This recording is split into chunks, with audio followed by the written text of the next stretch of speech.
So, who is this actually good for, who should skip it, and is it worth the price for normal everyday buyers? That's the question you hear every time a giant curved OLED monitor lands on the market, and it's the same one I asked myself when I first saw Samsung's 49-inch G95SD Odyssey bundle. Link is in the description if you want to check the product details on Amazon. I've spent the last few weeks digging through forums, watching a handful of Hansen videos, and comparing this setup to everything else that's out there, because buying a half-a-wall screen without knowing how it fits into a real-world desk is a gamble most of us can't afford. First off, let's talk about the kind of space you need. A 49-inch curved panel is essentially two 27-inch monitors glued together, and the curve means you're sitting a little farther back than you would with a flat screen of the same width. If your desk is a typical 60cm depth, you'll find yourself leaning forward to catch the edges, which can get uncomfortable after a couple of hours. I tried it with a sturdy sit-stand desk that gives me at least a 75cm clearance, and the viewing distance felt natural for both gaming and content creation. The key takeaway? If you have a deep desk or a dedicated gaming nook, the size works. If you're on a cramped apartment desk, you'll probably end up fighting the curvature rather than enjoying it. Now, why does Samsung bundle a PROX2 Lightspeed headset, a G915 keyboard, and a Lightforce hybrid mouse with this monitor? The idea is to give you a plug-and-play ecosystem that takes advantage of the OLED's perfect blacks and the low latency that Lightspeed promises. In practice, the headset's 50mm graphene drivers sound rich and detailed, especially in the high-frequency range where many budget headsets thin out. I paired it with a fast-paced shooter, and the positional cues were crisp enough to trust my ears for enemy locations.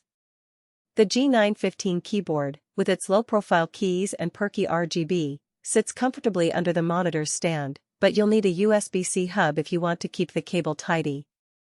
The Lightforce hybrid mouse is where the bundle really shines for competitive gamers. It switches between optical and laser tracking depending on surface texture, so you can go from a mousepad to a desk without losing accuracy. In my daily workflow, that means I can scroll through a massive spreadsheet on the left half of the screen while the right half hosts a live stream preview without any input lag. What about the OLED panel itself? Dual QHD, 51201440, on a curved screen gives you an impressive pixel density that makes text feel razor-sharp and games look immersive without the screen door effect you sometimes see on large LCDs. The OLED's ability to turn each pixel completely off translates to infinite contrast, which is a huge win for HDR movies or dark-themed games. I watched a few recent titles like Starfield and Elden Ring, and the star-filled skies truly popped, while the shadows retained detail rather than collapsing into mud. That said, OLEDs still carry a small risk of burn-in if you leave static UI elements on for extended periods. Samsung includes a pixel shift feature that nudges the image subtly every few minutes, but it's something you have to be aware of if you plan on using the monitor as a primary TV for channel logos or static news tickers. The Lightspeed wireless technology that ties the headset, keyboard, and mouse together is marketed as sub-1 ms latency. In my tests, the latency felt indistinguishable from a wired connection, which is what you want for fast reflex games like Valorant or Fortnite. The real benefit, though, is the uncluttered desk, no dangling cords, no need to decide which USB port gets priority.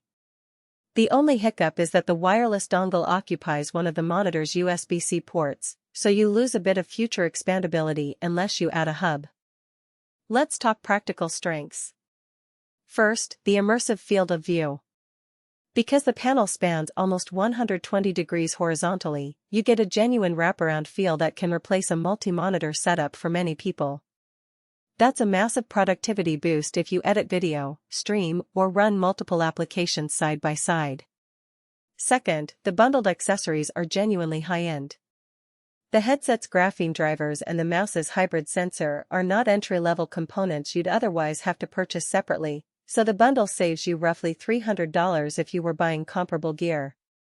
Third, the OLED's color accuracy out of the box is impressive. I calibrated it using a basic software tool and only needed to tweak the brightness a little to get deep blacks without crushing details.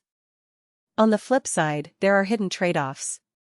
The sheer size makes the monitor heavy around 30 pounds and moving it is a chore, even with the included stand. If you rent a place or anticipate moving often, that's a consideration. Power draw is another point. OLED panels consume more electricity at high brightness than a typical LED TV, so your electricity bill will reflect.